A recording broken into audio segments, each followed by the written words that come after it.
మనము ఈ కళ్యాణ మండపానికి ఈ స్థలంలోకి అడుగు పెట్టగానే మనకి మొట్టమొదటిగా మనం జ్ఞాపకం చేసుకోవాల్సింది పెద్దలు గౌరవనీయులు పిసిసి శ్రీ కాయల వెంకట సుబ్బారావు గారు. ఎందుకంటే ఆ రోజు వారు చేసిన కృషి, వారు చేసిన పట్టుదలతోనే ఈరోజు ఈ స్థలం ఏర్పడింది. అలాగే వారు ఒక తెలగ బలిజ సేవా సంఘాన్ని కూడా ఏర్పాటు చేసి ఆ సంఘానికి ఈ స్థలాన్ని దానం చేసిన మహోన్నత వ్యక్తి మన కాయల వెంకట సుబ్బారావు. ఆ తెలగ బలిజ సేవా సంఘానికి అధ్యక్షులుగా మా తాతయ్య గారు బోనం వెంకట స్వామి గారు కానీ, అలాగే మా తాతయ్య గారు సెక్రటరీగా పొన్నం స్వామయ్య గారు కూడా ఆ రోజు కీలక పాత్ర పోషించారు. ఒక కమిటీని ఏర్పాటు చేయడంలో పొన్నం స్వామయ్య గారి పాత్ర చాలా కీలకంగా మనం ఈ సందర్భంగా తెలియజేసుకోవాల్సిన అవసరం అవుతుంది. అలాగే కాయల వెంకట సుబ్బయ్య గారి వారసత్వాన్ని పుణికిపుచ్చుకొని ఈ దాదాపు 40 సంవత్సరాల పాటు ఆగిపోయినా కానీ ఎన్నో ప్రయాసాలతో ఈ స్థలాన్ని కంటికి రెప్పలా కాపాడుకుంటూ తన సొంతది కాకపోయినా సరే తన సొంతం అనుకొని కూడా నా తండ్రి బాటలో నేను పయనించాలి, నా తండ్రి ఆశయాన్ని ముందుకు తీసుకెళ్లాలనే ఒక దృఢ సంకల్పంతో ఈ కళ్యాణ మండపం కోసం కృషి చేస్తూ ఈ రోజుకి మాకు వెన్నుదన్నుగా ఉండి నడిపిస్తున్న మా కాయల తేజమూర్తి గారికి హృదయపూర్వక ధన్యవాదాలు తెలియజేసుకుంటున్నాము. అలాగే వారికి జన్మదిన శుభాకాంక్షలు కూడా తెలియజేసుకుంటున్నాను. అలాగే సంఘీయులారా, ఈ కళ్యాణ మండపంలో ఆనాడు తెలగ బలిజ సేవా సంఘం ఏర్పాటులో కృషి చేసిన మా పొన్నం స్వామయ్య గారి వారసులైనటువంటి శ్రీ పొన్నం చంద్రశేఖర్ గారిని కూడా జ్ఞాపకం చేసుకోవాలి. ఎందుకంటే ఈరోజు మేము కమిటీగా 10 మంది ఏర్పడిన క్రమంలో ఒక చిన్న పిల్లవాళ్ళలాగా మాతో పాటు ఉండి ఏదో ఒక ఉద్యోగానికి వస్తున్నట్టు ఉదయాన్నే 10 గంటలకే వచ్చి ఈరోజు ప్రోగ్రామ్ ఏంటి, ఈరోజు ఏం చేయాలనేది మమ్మల్ని అందరూ ముందుకు నడిపిస్తూ మా అందరికీ సపోర్టుగా వెన్నుదన్నుగా ఉంటున్న మా పొన్నం శేఖర్ బాబాయ్ గారికి కృతజ్ఞతలు తెలియజేసుకుంటున్నాను. అలాగే మరి ముఖ్యంగా మా అన్నగారు మనందరికీ ఆప్తులు, ఎక్కడో ఎంతో పెద్ద స్థాయిలో వ్యాపార స్థాయిలో ఉన్నా కానీ మన ఆహ్వానాన్ని మన్నించి ఇంత చిన్న కార్యక్రమానికి కూడా ఎంతో ప్రయాసాలు కూడుకొని ఇక్కడికి ఇచ్చేసిన మా బైరా దిలీప్ చక్రవర్తి గారికి నా హృదయపూర్వక ధన్యవాదాలు తెలియజేసుకున్నాను. అట్లాగే అన్నయ్య గారికి మేము ఈ కళ్యాణ మండపంలోకి మన తేజమూర్తి గారి పర్మిషన్ ఇక్కడికి వచ్చినప్పుడు ఒక 5-6 రోజులలో అనుకుంటాను మేము హరీష్ నేను కలిసి కూర్చున్నప్పుడు అన్నయ్య గారికి ఒకసారి ఫోన్ చేద్దామంటే చేయన్నయ్య అన్నారు.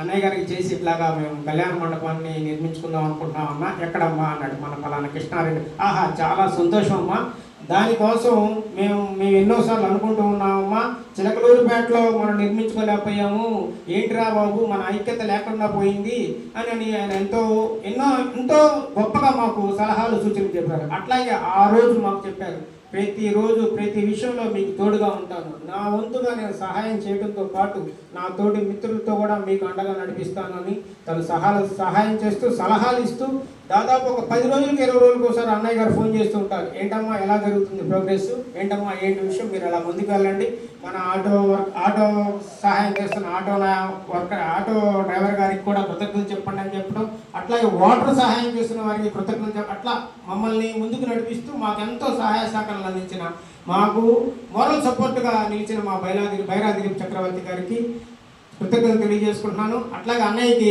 మన చిలకలూరుపేట ప్రాంతం అంటే ఎంతో అమోఘమైన ప్రేమ. ఎందుకంటే వారి మాటల్లో నేను చూస్తూ ఉంటా, పలానా చౌత్రా సెంటర్లో ఎలా ఉంటుంది, మన కృష్ణమాల సెంటర్లో ఎలా ఉంటుంది అని వారి పాత జ్ఞాపకాలన్నీ చెప్పుకుంటూ మాతో గడుపుతూ ఆయన చెప్తూ ఉంటే ఎంతో ఆనందంగా ఉంటుంది. అలాగే మన కులం ఏకంగా ఉండాలమ్మా, మన కులం అంటే మన ఇల్లు బాగుంటేనే మనం బాగుంటామని ఎంతో మాకు స్ఫూర్తిదాయకంగా ఇస్తూ మాకు సలహాలు సూచనలు తెలియజేస్తున్న మా బైరా దిలీప్ చక్రవర్తి గారికి మరొకసారి హృదయపూర్వక ధన్యవాదాలు తెలియజేసుకుంటూ, అలాగే ఈ కార్యక్రమానికి ఇచ్చేసిన పెద్దలందరికీ కూడా నా హృదయపూర్వక ధన్యవాదాలు తెలియజేసుకుంటున్నాను. అలాగే ముఖ్యంగా మా బాబాయ్ గారు శ్రీ తోట బ్రహ్మస్వాముల గారికి కృష్ణదేవరాయల విగ్రహం కోసం ఎంత కృషి చేశారో ఈ కళ్యాణ మండపం కోసం కూడా అలాగే కృషి చేసి మా అంతో పాటు నడిచి ప్రయాణం చేయవలసిందిగా కోరుకుంటూ, మరి ముఖ్యంగా ఈరోజు మనందరం హిందూ ధర్మ పరిరక్షకులు. ఎందుకంటే మన శ్రీకృష్ణదేవరాయల వారు 450 సంవత్సరాల క్రితమే ఈ హిందూ ధర్మాన్ని కాపాడుతూ హిందూ ధర్మ దేవాలయాన్ని కాపాడుతూ ఎక్కడ మొఘల చక్రవర్తులు దాడి చేసినా కానీ మన దక్షిణ భారతదేశంలో మొఘల చక్రవర్తులు హిందూ దేవాలయానికి దాడి చేయలేకపోయారంటే అది మన శ్రీకృష్ణదేవరాయల గారి గొప్పతనమే. అటువంటి పరిరక్షకుడు ఆశయ సాధకులుగా ఈరోజు మనకి సనాతన ధర్మ పరిరక్షకులుగా కొంతమంది సభ్యులుగా ఎన్నికబడ్డారు. వారిలో మన కమిలి శివరామకృష్ణ గారి భార్య గారు అయినటువంటి వారికి, అలాగే మా చల్లా వెంకయ్య గారి కుటుంబ సభ్యులకి, అలాగే మన ఎస్ఆర్టీఎల్ శ్రీనివాసరావు గారికి, అలాగే కొంతమంది మన మన సోషల్ మీడియాలో మన కులం కోసం ఎంతో పాటుపడుతూ ఉంటాడు మా నాయుడు సాయి, వారి కుటుంబ సభ్యులకు, అట్లాగే తదితర పెద్ద నాయకులందరికీ, వారికి సనాతన ధర్మ పరిరక్షకులందరికీ నా హృదయపూర్వక ధన్యవాదాలు తెలియజేసుకుంటున్నాను. అట్లాగే సంఘీయులారా, నేను చివరిగా ముగించిపోతే ఒక చిన్న విషయం చెప్పదలుచుకున్నాను. కాయల వెంకట సుబ్బారావు గారు ఆ రోజు తెల్లగపల్లి సేవా సంఘాన్ని ఏర్పాటు చేసి 21 మంది సభ్యులుగా ఒక కార్యవర్గం ఏర్పాటు చేశారు. దాంట్లో బొల్ల వెంకటస్వామి గారు కానీ, మన పొన్నం స్వామి మాస్టర్ గారు కానీ సెక్రటరీగా అధ్యక్షులుగా ఉన్నారు. కానీ ఆయన 21వ మెంబర్గానే ఉన్నారు. కార్యవర్గ సభ్యులుగా 21వ మెంబర్గానే ఉన్నాడు. చూసారా ఆయన దాతృత్వం, ఆయన సేవాగుణం, ఆయన ఆదర్శంగానే మనం తీసుకోవాలి. నాయకత్వం అవసరం లేదు, మనం సేవకులుగానే పనిచేద్దామని ఇక్కడికి వచ్చాము, మనం సేవకులుగానే పనిచేద్దాం. కాయల వెంకట సుబ్బయ్య గారు ఎలాగైతే కార్యవర్గం ఏర్పాటు చేసి తను 21వ మెంబర్గానే ఉన్నాడు. ఆ రోజు ఆయన అధ్యక్ష స్థానంలో ఉండొచ్చు, సెక్రటరీ స్థానంలో కూడా ఉండొచ్చు. కానీ ఆయన 21వ మెంబర్గా ఉండి అందరినీ నడిపిస్తూ ఎన్నిదండగా చివరే ఉండి నడిపించిన నాయకుడు మన కాయల వెంకట సుబ్బయ్య గారు. వారిని ఆదర్శంగా తీసుకొని మనందరం కూడా కృషి చేయాల్సిన అవసరం ఉంది. అలాగే ఈ కళ్యాణ మండపం నిర్మాణం కోసం అవిశ్రాంత కృషి చేస్తున్న మా పోతురాజు హరీష్కి నేను ఎంతో కృతజ్ఞత తెలియజేసుకుంటున్నాను. వారితో పాటు మా అందరితో పాటు మా మండలి జగదీష్ కానివ్వండి, అలాగే మన కాపు కులంలో ఏ కార్యక్రమం ఇచ్చినా ముందుండే మన కమిలి శివరామకృష్ణ గారికి కానివ్వండి, మా బాబాయ్ గారు మిర్యాల లక్ష్మీనారాయణ కానివ్వండి,